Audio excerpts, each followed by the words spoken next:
Bonjour mes frères et sœurs, mes chers amis, et nous continuons à étudier le chapitre 5 de l'évangile de Jean, et on est au passage de la piscine de Bethesda. Notre bon Père du ciel, dirige-nous, conduis-nous à travers ces moments où nous méditons sur ta parole, ce moment où nous méditons les paroles que Jésus a dites lors de cet événement-là.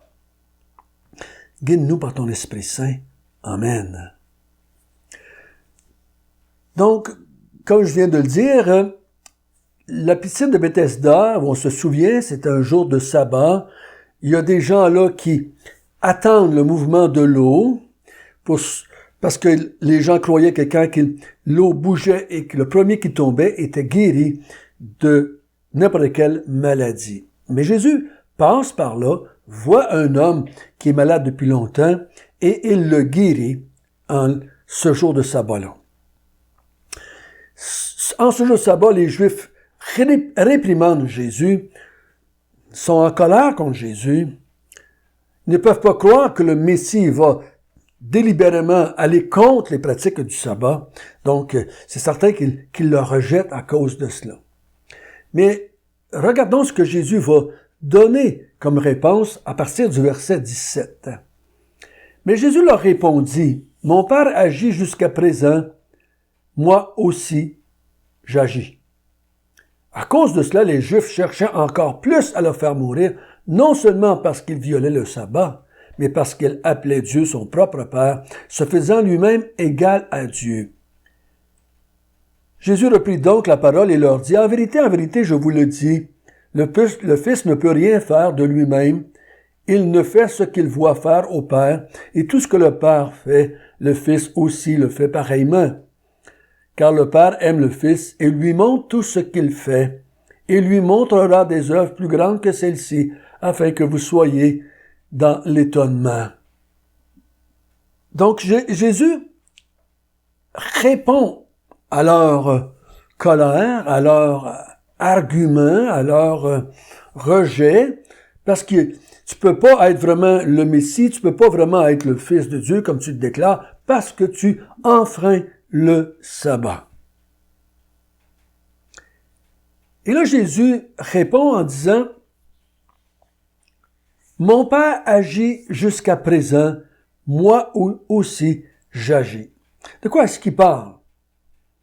Donc, il dit que sa façon d'agir reflète la façon d'agir de son Père. Je vous l'ai dit ici, le mot « Fils de Dieu » a plus l'implication tel Père, tel Fils que juste la nature divine de Jésus. Jésus veut qu'on comprenne. Si je fais les mêmes choses que Dieu fait, vous devriez conclure que je suis Dieu aussi. Parce que personne ne peut faire les choses que Dieu fait s'il n'est pas Dieu lui-même. Donc, au verset 18, à cause de cela, les Juifs cherchaient encore plus à le faire mourir, non seulement parce qu'il violait le sabbat, mais parce qu'il appelait Dieu son propre Père, se faisant lui-même égal à Dieu. Ici, c'est Jean qui fait cette déclaration-là, ici, là. OK? Les Juifs, à cause de cela, les Juifs veulent faire mourir Jésus parce en déclarant que Dieu est mon Père, ou en disant mon Père agit, j'agis moi aussi, il fait Dieu son égal. En disant Dieu est son propre Père, il se fait égal à Dieu. Donc, c'est une belle ici déclaration de Jean que Jésus est Dieu fait chair, ou est égal à Dieu.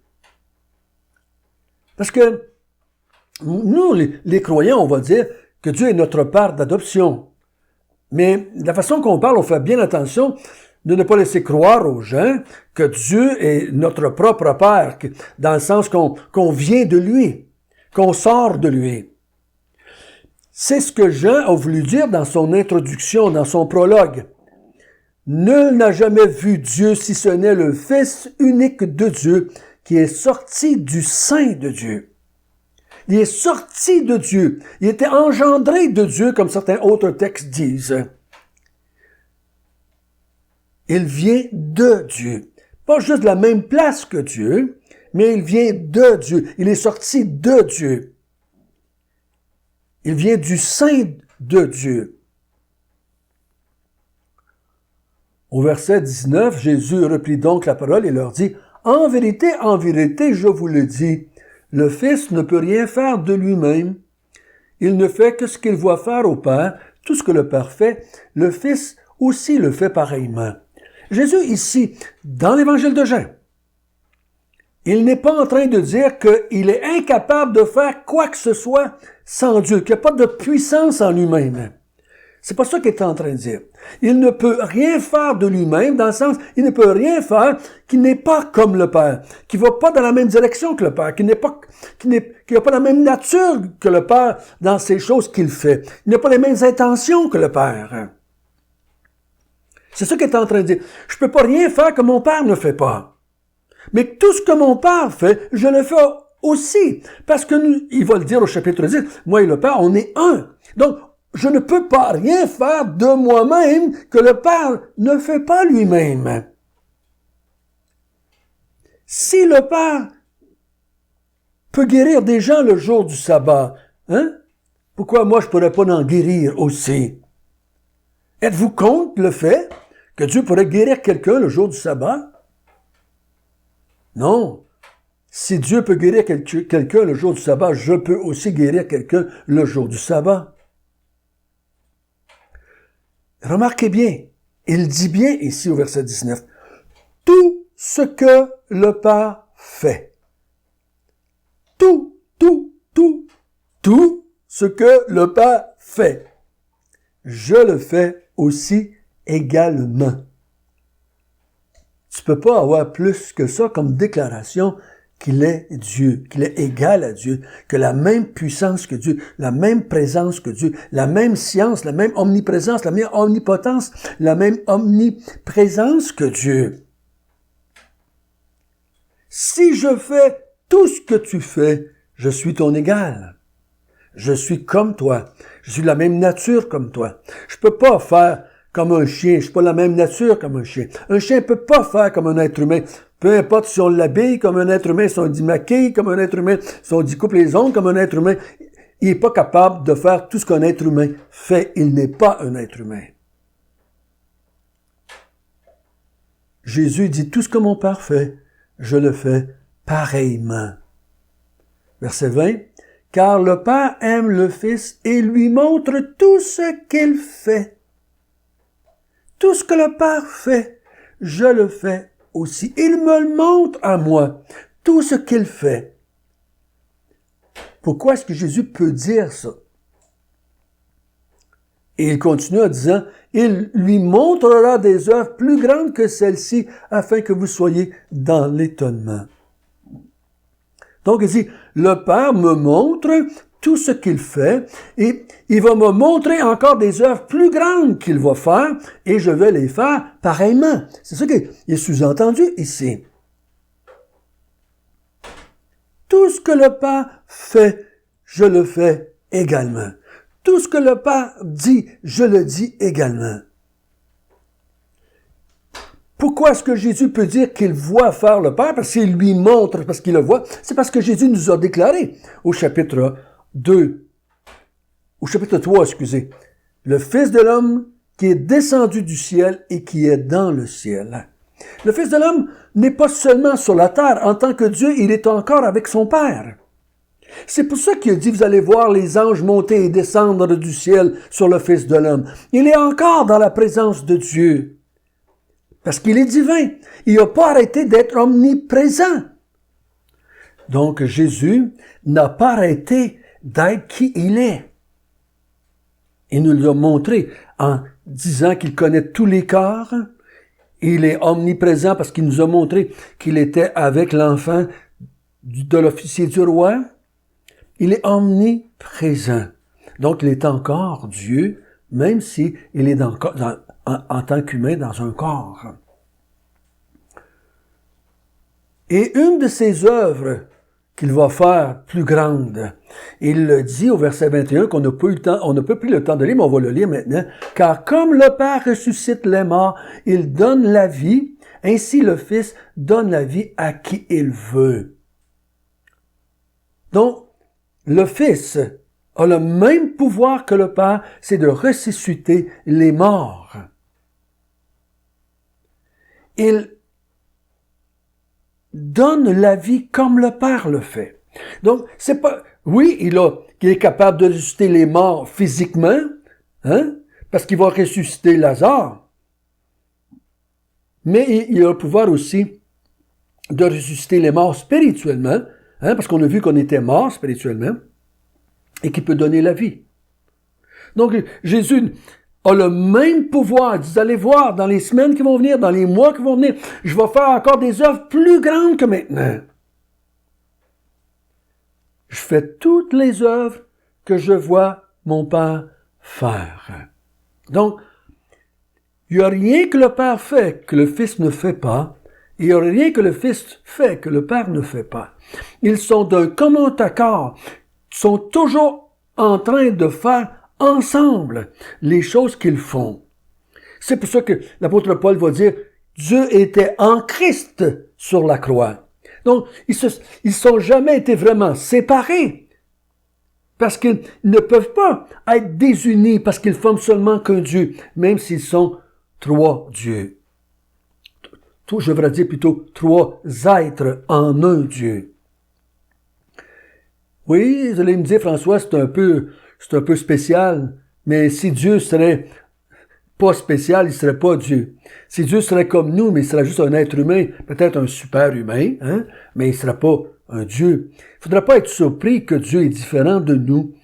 C'est ça qui fait qu'il est Dieu. Hein? Il est l'unique Dieu. Vous ne pouvez pas le comparer à d'autres dieux. Il n'y en a pas d'autres dieux. Donc, il y a un Dieu qui s'est présenté à la race humaine. Et une des choses qui me convainc que la révélation que nous avons dans les Écritures de la personne de Dieu, elle ne vient pas de nous, mais elle nous a été révélée par Dieu. L'être humain, quand il s'invente des dieux, là, il s'invente juste des super-humains. Hein? C'est juste des super-humains. Quand Dieu nous a décrit sa propre personne dans la Bible, la description qu'il donne de lui-même, on n'y aurait même pas pensé de l'inventer, nous autres. Ça sort de notre capacité d'imaginer ça. C'est comme en dehors de notre capacité de saisir qu'il peut y avoir trois êtres vraiment distincts, mais qu'ils font seulement qu'une personne. Il y a seulement un Dieu en trois personnes.